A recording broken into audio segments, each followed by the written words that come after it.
Ingreso maber janeno mar Lule TV, arwakini machiegni e chenro mar Twak Rowere. E chenro ni bende wabedo gi rowere mopogore opogore, mowuoyo godo kaluwore kod gigo magitimo kata gigo matimore negi e kit ngimagi. Omiyo odiochieng' ma kawuono wan kod wendo e studio, abiro miye thuolo mar wacho nyinge, kama oaye kaachiel kod gino motimo. Arwakini machiegni, nyis joneno nyingi. Erokamano ahinya jo Lulu TV. An iluonga ni Joseph Adede Sheshe. Ae gwenge ma Kaloleni. An ajaohala maduong' e gwenge ma Kaloleni kanyo. Erokamano ahinya.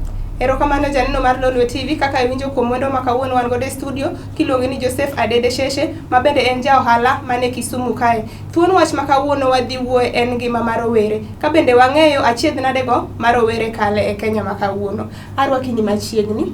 Mana ka wachako twak, inyalo nyisowa ni gin midhiero mage ma ipani rowere wa kalo odiochieng' masani ama kinde masani machal kamae. Erokamano ahinya jo Lulu TV. Mokwongo, an rawere. Kata asebedo rawere higni mang'eny kabisa. To asekalo e temruok mang'eny gi chandruok mang'eny kaka rawere. Mokwongo, ng'at ma rawere oonge gi pesa e ofuke. To mana kaka ung'eyo, pesa en gimoro amora. Mondo ichiem, mondo idagi, mondo isom, mondo idangi maber, nyaka ibed gi pesa ofuko. To rawera onge kaka nyalo yudo pesa. To mano osechandwa kabisa, kendo an awuon kaka ng'at ma rawere, mano gima waseneno kabisa kendo osiepega osebedogo. Koro mano e gimokwongo ma rawere nenogo matek e Kenya wa ka. To an kaka wuoyi matin, aseneno kendo aseng'iyo kabisa mawacho niya, rawere mondo wanyalo konyogi nang'o mondo giyud gimoro ofuko. To e gimomiyo asebedo piny kowuoyo gi rawere e gwenge ma Kaloleni kanyo, rawere wang'eny kabisa. Kendo wasebedo kowuoyo kodgi wang'o kodgi mbaka, kendo wasega twak moko madongo kabisa. Kendo mbele kaendi anya wacho ni gweng'wa ma Kaloleni kanyo, achiel kuom gwenge ma Kisumu kaendi manyalo wacho ni rawere osedhi maber. Kendo rawere mang'eny sani koro donjo ohala, rawere mang'eny odonjo e tugo, rawere mang'eny odonjo e gik moko mang'eny manyalo konyogi giyudo gik moko matindo tindo ma ginyalo so ofuku mondo ka giduogo to giyudo gimoro ma gichamo, gidak moro maber.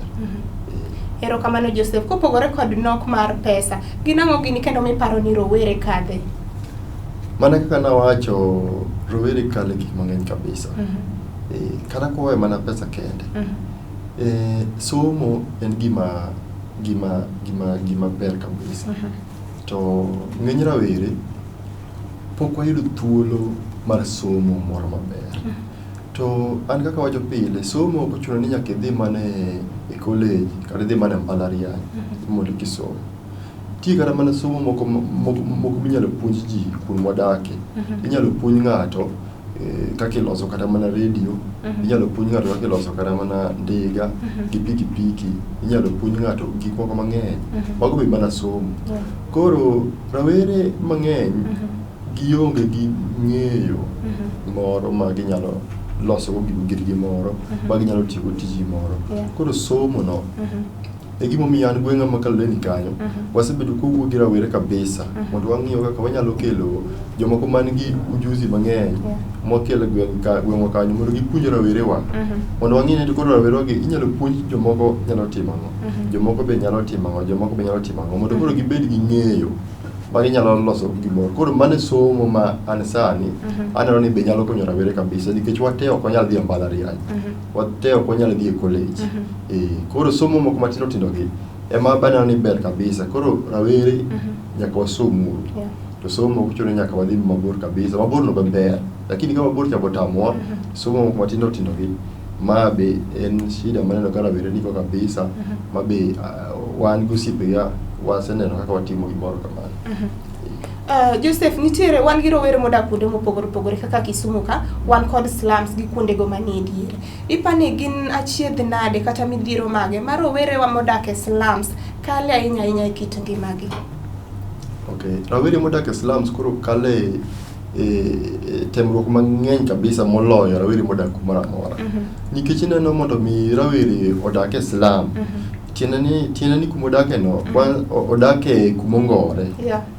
To nikech odak kumongore, tiende ni number one, odak kumoro ma ngimane ok ni maber. yot mondo mi yud kata mana tuoche ni kata chiemo mochamo samoro bok ler nikech ong'iyo gi mane bath yo kuondgo seche moko kaka odak no kata jakuo nyalo goye nyalo maye nikech kaka ing'e kaka ji odak Islam kuonde mongore go security ok ber kabisa arita mar kwe ok ber koro iro ni adi rawere gi nigi temruok mang'eny kabisa koro gima ananeno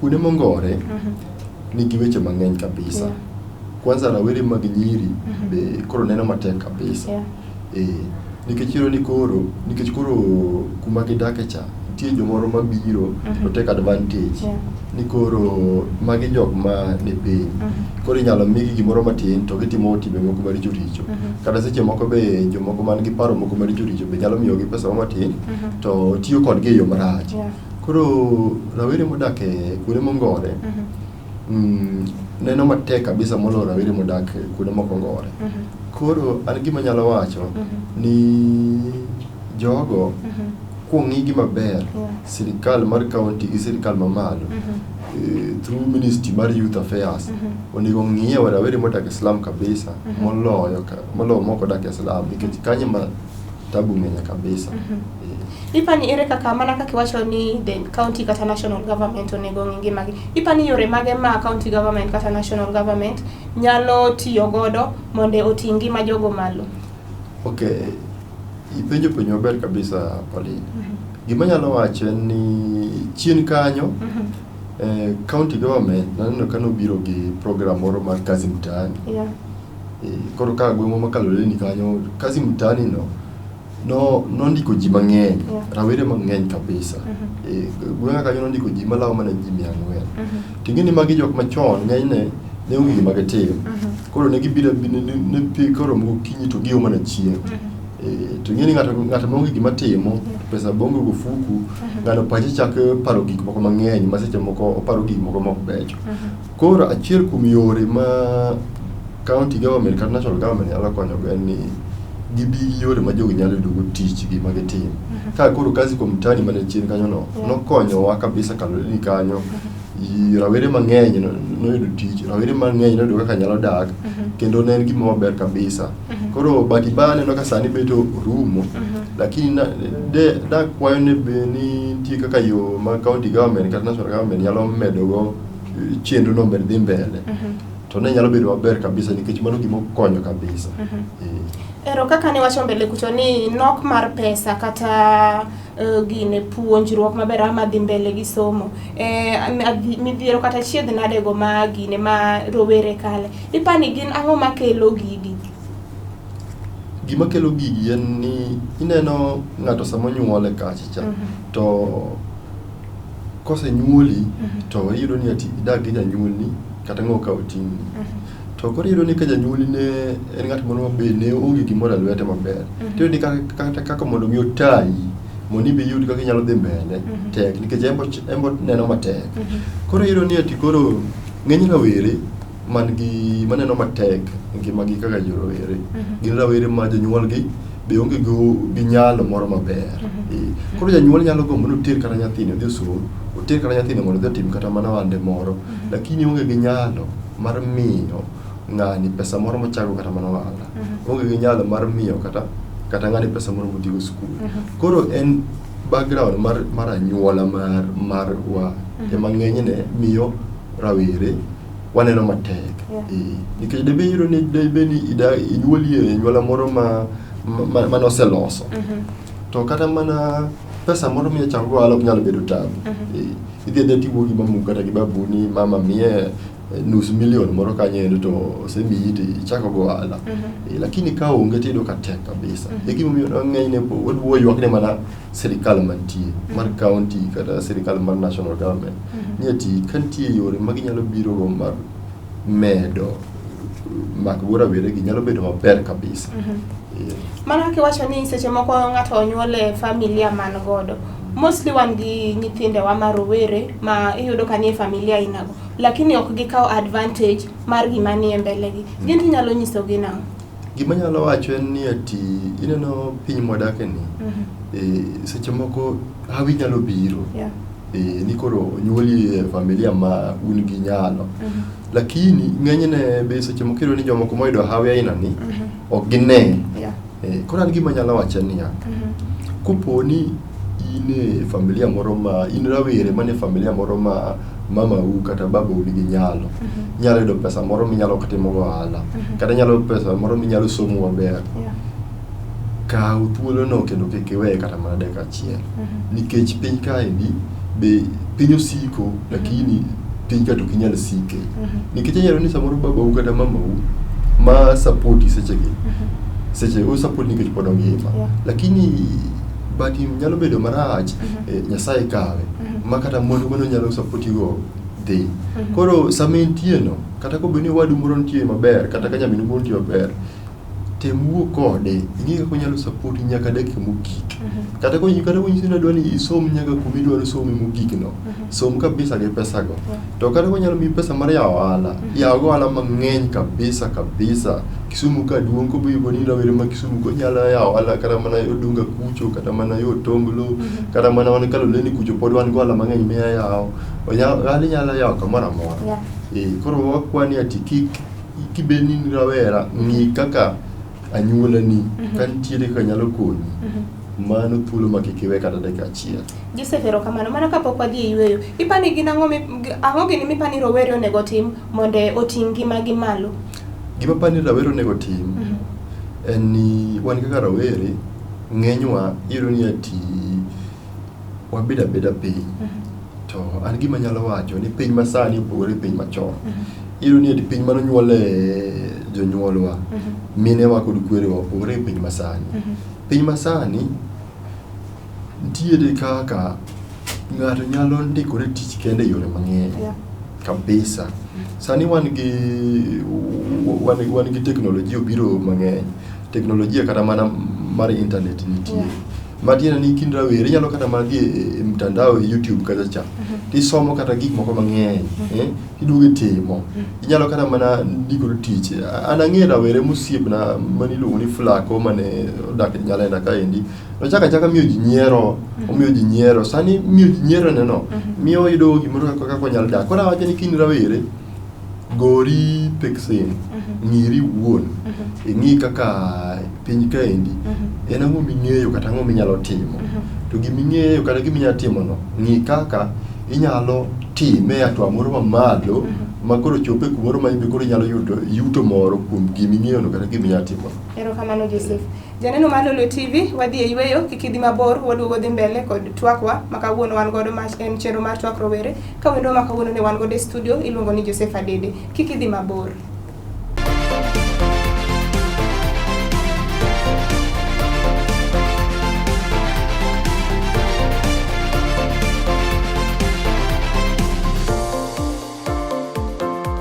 Arogi kendo janeno mar Lolwe TV, chenro marwa en twak rowere, tielo mar ariyo, ka wendo ma kawuono wan godo e studio iluongo ni Joseph Adede Sheshe, ma bende miyo puonj makare kaluwore kod gigo ma rowere kalo e kit ngimagi. Mana kwa dhi mbele, imiyo puonj makare mbele kacha. Inyalo nyisowa ni sama ni dongo ne in gi lek gigo monego itim, to sani in ja biashara. Biashara ni donje nade, to bende in gi lek moro amora sani? Erokamano ahinya Pauline. An kanonyuola to babwa notho katin. Koro ka babwa notho katin na ja klas ariyo mabe nok anene kata maber. Koro nitie kaka nwachandre gi mamwa kabisa nikech mamwa bende onge tich mana timo. Lakini akone Nyasaye erokamano nikech nomiya thuolo mar somo. Asomo magike primary matieko, magi secondary matieko, makoro adhi nyaka mbalariany matieko. To kana tieko to nan gi thuolo mar manyo tich kata timo ohala. To nadwa fwenyo diere mana somo ni naber e ohala. Ka diere mana somo e mbalariany, atimo go ohala moko matindo tindo, photocopy gini go, to ne miya pesa moro matin, ago picha to miya pesa. Koro nayudo ni ohala ni en gima ber. Adwa fwenyo ni kare piny kaendi, pok ochuno ni nyaka ndiki tich, kinyalo chiemo kata inyalo dak. Kata jo ohala be dhi maber.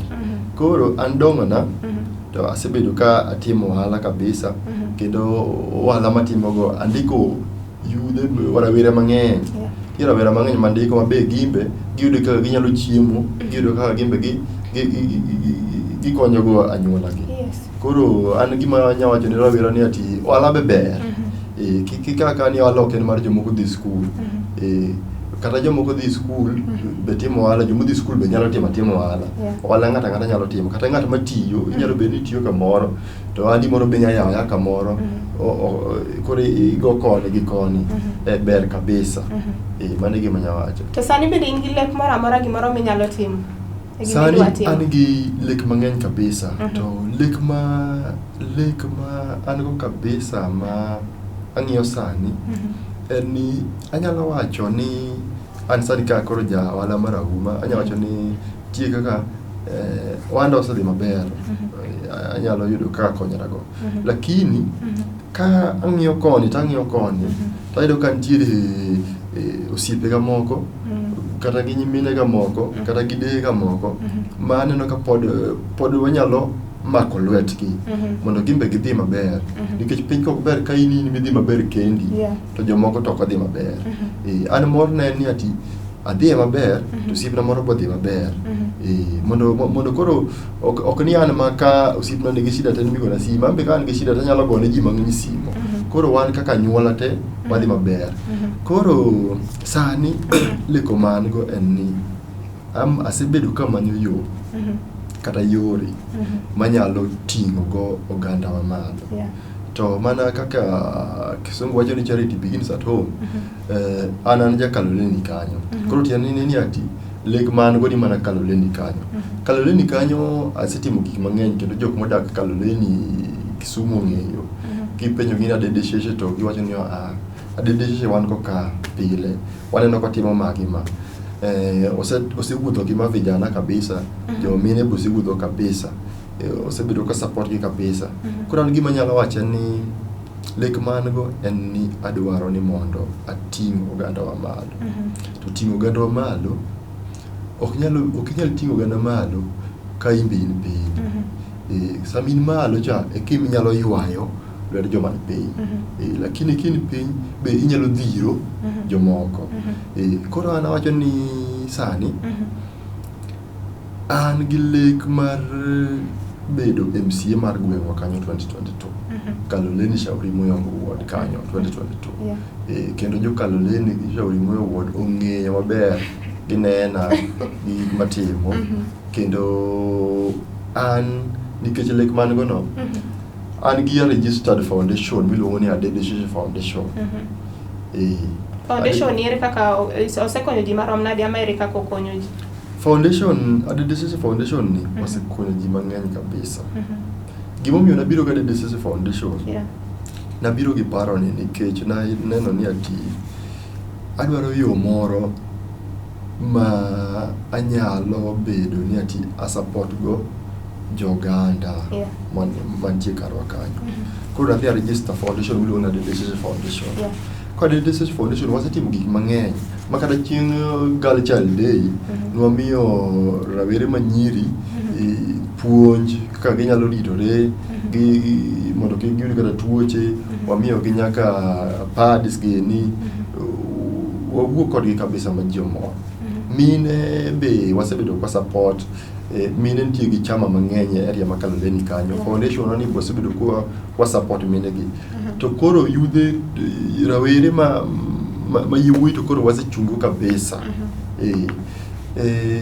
gweng'wa kanyo nitiere clubs mag football matugo mpira ma gitugo mpira mang'eny kabisa makata mbele ka nitie tournaments mang'eny ma organize to kata chieng' nitie tournaments mosebedo ko organize tiro ni koro vijana matugo mpira gi osebedo kwa miyo gi puonjruok manyiso ni ati gima timore mpira kaendi kata talent mich mar Nyasaye ominyino inyalo chiemo go maber kabisa kech kata piny ka ong'iyo ji mang'eny osebedo ka chiemo gi mich mar Nyasaye omiyogi kendo gidak maber koro sani nwang'iyo wayudo ka karwa Kaloleni kacha nitiere ma vijana mang'eny rawere mang'eny monge tugo mpira koro waloso football teams koro football teams gi wamiyo gi motivation through Adede Sheshe Foundation wamiyo gi motivation support waseng'iyo negi uniform wang'iyo negi picha magitugo weekend ka weekend gitugo mpira to malich kabisa through Adede Sheshe Foundation wamiyo gi linkages nikech ing'eni piny kaendi nyaka ing'eri koni gi kocha. Koro watemo tudogi gi jomoko, nyaka be miyogi support. Koro rawere osebedo kadhi maber kabisa, kendo gima kwayo en mani ati wamed mana chung' kanyakla kaka oganda, tang'eni jogi biro dhi maber. Koro in kaka Adede Sheshe Joseph, gin ang'o gini ma ipani isetimo maber, ama ang'o miparo ni mondo ineno ni jo Kaloleni oyieri kopogore gi MCA matiyo sani? Gimomiyo adwa ni jo Kaloleni oyiera en niya, Kaloleni wakacha cha en kumoro ma ber kabisa, kendo jomodak kanyo gin joma long'o kabisa, kendo gin jok man gi nyalo kuom gik ma ginyalo timo mang'eny.